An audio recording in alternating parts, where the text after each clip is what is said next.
क्यों रे security guard, कौन है ये बच्चा? और तू गेट पर खड़े रहकर यहाँ चौकीदारी करने की बजाय इस बच्चे को खिला रहा है। साहब, ये मेरी बेटी है। आज इसको मैं अपने साथ ले आया। मुझे ये बता, इन बच्चों को यहाँ पर लाकर तू यहाँ कंपनी की ठीक से चौकीदारी कर लेगा? किस बात के पैसे मिलते हैं तुझे, बच्चों को खिलाने के या फिर इस कंपनी की चौकीदारी करने के? अगर तू ये सब करेगा ना तो मैं तुझे इस कंपनी से निकाल दूंगा।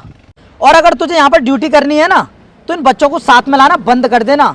जब तेरे पास कोई काम नहीं था तब तो तू मेरे सामने बहुत गिड़गिड़ा रहा था कि सर मेरे पास कोई काम नहीं है, मुझे कहीं काम नहीं मिल रहा है, आपके पास जो भी काम होगा मैं हर काम करने के लिए तैयार हूँ। और आज जब मैंने तुझे ये काम दे दिया तो फिर तू ऐसी हरकतें करने लगा। साहब, इसकी माँ मैके गई है। इसकी देखभाल करने वाला घर पर कोई नहीं था, इसलिए इसको मैं अपने साथ ले आया। देखिए, फालतू के बहाने बनाकर मुझे मत दिखा। तू यहाँ पर पूरी ईमानदारी के साथ और पूरी मेहनत के साथ ड्यूटी करेगा तभी तू यहाँ पर काम कर सकता है, वरना इस कंपनी के दरवाजे हमेशा खुले रहते हैं। साहब, मैं झूठ नहीं बोल रहा हूँ।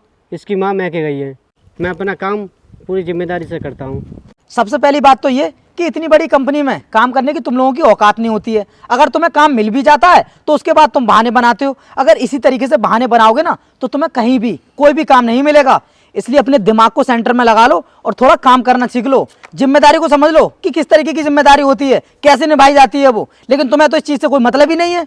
इसलिए आज के बाद अगर तू इन बच्चों को साथ में लेकर आया ना तो सोच लेना मैं तेरे साथ क्या करूँगा। साहब, गलती हो गई, मुझे माफ़ कर दो। आज के बाद अपनी बच्ची को लेके नहीं आऊँगा। अरे क्या हुआ वीर, और तुम इसे इतना डांट क्यों रहे हो? थोड़ा धीरे बोल लिया करो, तुम्हारी आवाज़ मेरे केबिन तक जा रही है। अरे कुछ नहीं सर, ये सिक्योरिटी गार्ड है ना, यहाँ पर खड़े रहकर ड्यूटी करने की बजाय इस बच्चे को लेकर उधर चला गया और मैं देख रहा था कि मेरी गाड़ी कौन पार्क करेगा।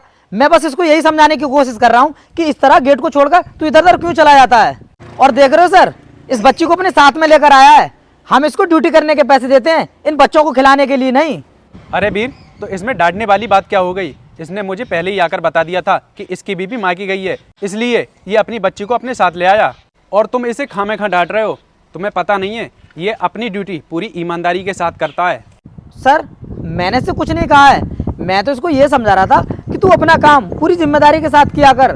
और ये है कि फालतू के काम अपना टाइम बर्बाद करता है। ऐसा नहीं करते हैं किसी के साथ। चलो कोई बात नहीं, आज ही अपनी बच्ची को ले भी आया, कल से हम इसे मना कर देंगे, कल से नहीं लेकर आएगा। तो इसमें इतना उल्टा सीधा बोलने की क्या ज़रूरत है? सॉरी सर, गलती हो गई, माफ़ कर दीजिए। तुम जाओ यहाँ से। जी सर।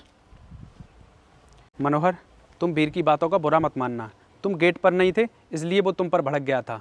अब तुम जाओ, गाड़ी पार्क कर दो।